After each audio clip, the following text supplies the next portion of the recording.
Hello students. आज हम बात करेंगे Kepler's law. Kepler's there will be three types of Kepler's law. First law is the law of elliptical orbits, second the law of areas and third the harmonic law. The first law is the law of elliptical orbits. Every planet moves in an elliptical orbits around the sun and the sun being at one of the focus. Second is the law of areas. The radius vector drawn from the sun to a planet sweeps out equal areas in equal times. The areal velocity of the radius vector is always constant. Third is the harmonic law. The square of the period of revolution of the planet around the sun and around the sun is proportional to the cube of the semi major axis of the ellipse. तो देखिए, सबसे पहले हमने है let us consider एक कोई हमने planet लिया है। यहाँ पर एक प्लेनेट है, इसका मास हमने क्या लिया है, let us consider a planet of mass M moving in the gravitational field of sun. और जो सन है, इस सन का मास क्या है, हमारा एम है। Then according to the Newton's law of gravitation, the force acting on the planet due to the sun is F equal to minus G capital M upon into small M upon are square into are cap, where R cap is the unit vector, capital M is the mass of the sun and r is the distance from the planet of the planet from the sun. The gravitational force is central force, hence the angular momentum j must be conserved in magnitude. और जो हमारा क्या होता है, angular momentum होता है वो j equal to M V R, या j इक्वल टू हम लिखते हैं आई ओमेगा, ये होता है हमारा एम आर स्क्वायर ओमेगा, या हो जाता है M V R. And the direction is let p will the position of the planet at time t and q is the time t plus dt. then the area, अब ये जो area बनाएगा, then the area of the swept out by the radius vector हमारा क्या है, OP. then the radius vector OP in time dt is equal to the area of OPQ. Then area swept out is, किसी भी triangle का जो area होता है, area of triangle, वो क्या होता है, 1/2 बेस इंटू हाइट। तो यहाँ पर एरिया स्वेप्ट आउट कितना हो जाएगा हमारा, 1/2 OP इंटू PQ। अब OP की जो डिस्टेंस है वो कितनी दे रखी है हमको, R, और PQ जो है हमारा, कैसे निकालेंगे PQ क्या है हमारा, दिस इज आर्क। और हम जानते हैं एंगल जो होता है हमारा, एंगल इक्वल टू क्या होता है, आर्क अपॉन रेडियस। तो यहाँ से आर्क जो हो जाएगा वो हो जाएगा एंगल इंटू रेडियस। और इस कंडीशन में जो हमारा एंगल है वो कितना है हमारा, d5 है, और रेडियस है हमारा dr। उस कंडीशन में हमारा जो PQ होगा, यानी PQ जो हमारा क्या हो जाएगा, आर्क हो जाएगा, वो कितना हो जाएगा, r इंटू d5। तो एरिया स्वेप्ट आउट जो हो जाएगा वो हो जाएगा 1/2 r square d5। The radial velocity of the radius vector is dA upon dt 1/2 r square D theta upon D T. अब हम इस इक्वेशन में क्या करेंगे, m से इसके न्यूमरेटर और डिनोमिनेटर में क्या कर देंगे, मल्टीप्लाई कर देंगे। तो हमारे पास आ जाएगा 1/2 M R square D theta upon D T upon M. और D theta upon D T क्या होता है हमारा, इसको हम बोलते हैं this is omega. Omega is angular velocity. तो D A upon D T जो हो जाएगा वो हो जाएगा M R square omega upon 2m। और एम आर स्क्वायर ओमेगा क्या होता है हमारा, this is J is known as angular momentum. तो हमारी इक्वेशन क्या हो जाएगी, D A upon D T is J upon 2m। और ये जो जे अपॉन 2m है वो क्या हो जाएगा, h/2। यहाँ पर जो h/2 ये कॉन्स्टेंट क्वांटिटी है।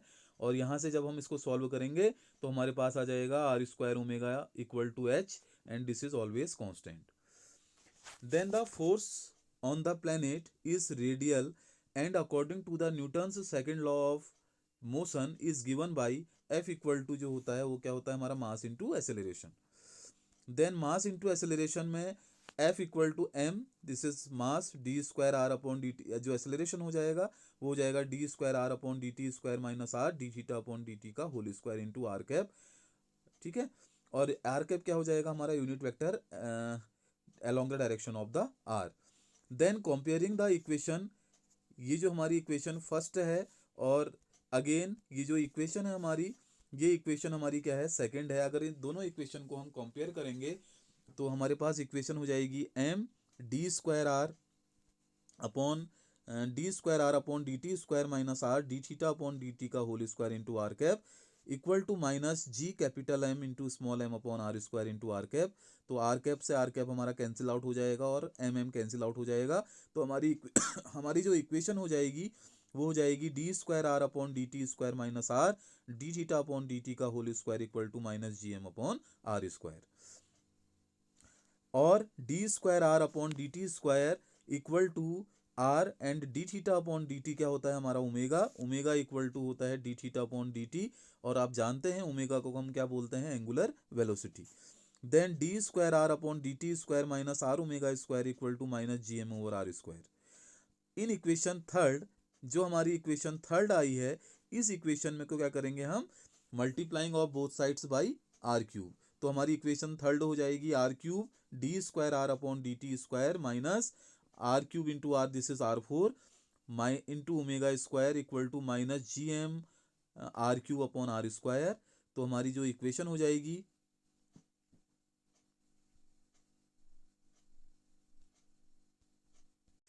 हमारी जो इक्वेशन हो जाएगी वो हो जाएगी are cube D square are upon D T square minus r की power four omega square equal to minus G M over r. अब हमने थोड़ी देर पहले पढ़ा है h equal to r square omega, ठीक है। थोड़ी देर पहले हमने यहाँ पर पढ़ा था कि जो एच इक्वल टू होता है हमारा क्या होता है, आर स्क्वायर ओमेगा। तो इस इक्वेशन को हम क्या करेंगे, आर क्यूब इक्वेशन जो इक्वेशन हमारी थर्ड आई है उस इक्वेशन को हम क्या कहेंगे, इन इक्वेशन थर्ड। तो हमारे पास इक्वेशन हो जाएगी are cube D square are upon D T square minus H square equal to minus G M R. Let we put R equal to one upon U और omega equal to हो जाएगा H upon are square. और omega जो होता है वो होता है हमारा D theta upon D T, और हमने लिया है R equal to one upon U, तो D theta upon D T equal to हो जाएगा H U square. Differentiating of both sides, इस वाली इक्वेशन को जब हम डिफ्रेंशिएट करेंगे तो हमारी इक्वेशन हो जाएगी D R upon D T equal to minus one upon you square into D you upon D T. और ये इक्वेशन हो जाएगी minus one upon you square D you upon D T. D theta से हमने इसके numerator और denominator में क्या कर दिया, मल्टीप्लाई कर दिया। अब ये जो डी थीटा वाला जो इक्वेशन है हमारी, ये इक्वेशन हमारी कैसी हो जाएगी, इस इक्वेशन को हम लिखेंगे d are upon D T equal to minus one upon you square D you upon d theta into d theta upon D T. और D theta upon D T क्या है हमारा, एच यू स्क्वायर। तो हमारी equation हो जाएगी D R upon D T equal to minus one upon you square into D you upon d theta. और D theta upon D t की जगह हम क्या पुट करेंगे, एच यू स्क्वायर, यानी d are upon D T equal to हो जाएगा minus h d u over D theta. Again differentiating of both side with respect to t, तो हमारी इक्वेशन हो जाएगी D square are upon D T square equal to d upon D T d are upon D T, और equal ये हो जाएगा हमारे पास d upon D t minus, अब ये d are upon D t की वैल्यू यहाँ पुट करेंगे तो ये हो जाएगा minus h d u over D theta. फिर से अगेन डी थीटा से हम क्या करेंगे, इसके न्यूमरेटर और डिनोमिनेटर में मल्टीप्लाई करेंगे। तो हमारी इक्वेशन आ जाएगी D square are upon D T square equal to minus h d upon d theta into D you upon d theta upon D T. और D theta upon D t की value हमने अभी थोड़ी देर पहले निकाली है, एच यू स्क्वायर। तो d square are upon D T square equal to हो जाएगा minus h d upon d theta d u over D theta into H U square. Then जब हम इसको सॉल्व करेंगे तो हमारी इक्वेशन हो जाएगी D square are upon D square are upon D T square equal to minus H you square D square U over D theta square. In equation four को हम कैसे लिखेंगे, अब देखो D square are upon D T square की value यहाँ put करेंगे तो ये हो जाएगा आर इक्वल टू हमने पुट करा है one upon U, then R cube हो जाएगा one upon u cube minus H square you square D over D theta square minus, अब देखो ये जो हमारा आर ओमेगा स्क्वायर को हमने क्या लिखा था, एच लिखा था, तो ये हो जाएगा minus H square equal to minus G M over U. जब हम इस इक्वेशन को सॉल्व करेंगे तो हमारे पास इक्वेशन आ जाएगी D square U over D theta square plus you equal to gm over h square. Then d square upon d theta square u minus gm over h square plus u minus gm over h square equal to 0, where the factor gm over h square is constant. And then this equation 5 is represent the differential equation, and the general solution of this differential equation is u minus gm over h square equal to a cos theta, or u equal to gm over h square equal to a cos of theta. अब हम क्या करेंगे, इस equation में u equal to हो जाएगा हमारा G M over h square, हम कॉमन लेंगे, अंदर आ जाएगा 1 प्लस एच स्क्वायर ए upon G m into cos theta, और जब हम क्रॉस मल्टीप्लाई करेंगे तो ये हो जाएगा u इक्वल टू, हमने अभी थोड़ी देर पहले लिया है, u इक्वल टू 1 अपॉन आर, then H square upon G M upon R equal to 1 plus H square A upon G M cos theta. Equation number 6 is similar to the equation of the conic section, and the equation of the conic section represent L upon R equal to 1 plus E cos theta, where L is the semi-latus rectum of the ellipse and E is the eccentricity. Then comparing equation 6 and 7, E equal to h square a upon gm is the eccentricity, and L equal to h square upon gm determine the shape of the figure called the semi-latus rectum of the ellipse. Then the path of the planet will be ellipse, but in the condition when E is always less than 1, this establishes the Kepler's law. The total energy of the system is constant for motion, which means total energy is kinetic energy plus potential energy, और जो kinetic energy होती है वो होती है 1/2 mv square, और potential energy होती है minus G M M over R. At the maximum and minimum distances of the planet from the origin, this equation represent is E equal to 1 up j square upon 2 mr square minus gmm over r. If the minimum and maximum distances of the planet from the origin at r minimum and r maximum, then this equation is represent as E equal to j square upon 2m 1 upon r minimum minus g capital M into small m upon r minimum, or j square upon 2m 1 upon r maximum minus gmm over r maximum. In this equation, in equation 7,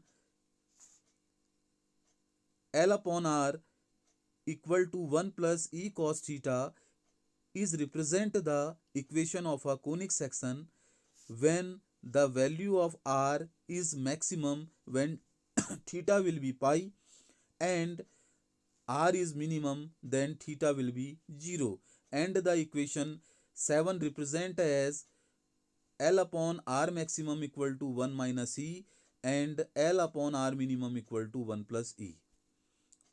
This equation solve, then eccentricity is defined as E equal to r maximum minus r minimum upon r maximum plus r minimum. Then to establish the Kepler's third law, the semi-latus rectum small e of the planet orbit, if A and B are the semi-major and the semi-minor axes of the ellipse, then T is the period of the planet around the sun, and the time or period of the planet around the sun is defined as T equal to area of the ellipse upon areal velocity. Then area of a ellipse is pi AB, where A and B represent the semi-major and semi-minor axis of the ellipse, and areal velocity is defined as h by 2. Then squaring of both sides in this equation, then t square equal to pi square a square b square upon h square upon 4, or 4 pi square a square b square upon h square. Then semi-latus rectum of the ellipse is defined as the formula L equal to b square upon a. Then the value of b square is al. Then t square equal to 4 pi square al upon h square. Then a square into a is a cube. Then t square equal to 4 pi square a cube l upon h square. Then the quantity 4 pi square L upon h square is constant. Then t square is always proportional to a cube. And this equation is represent the Kepler's third law. Thank you.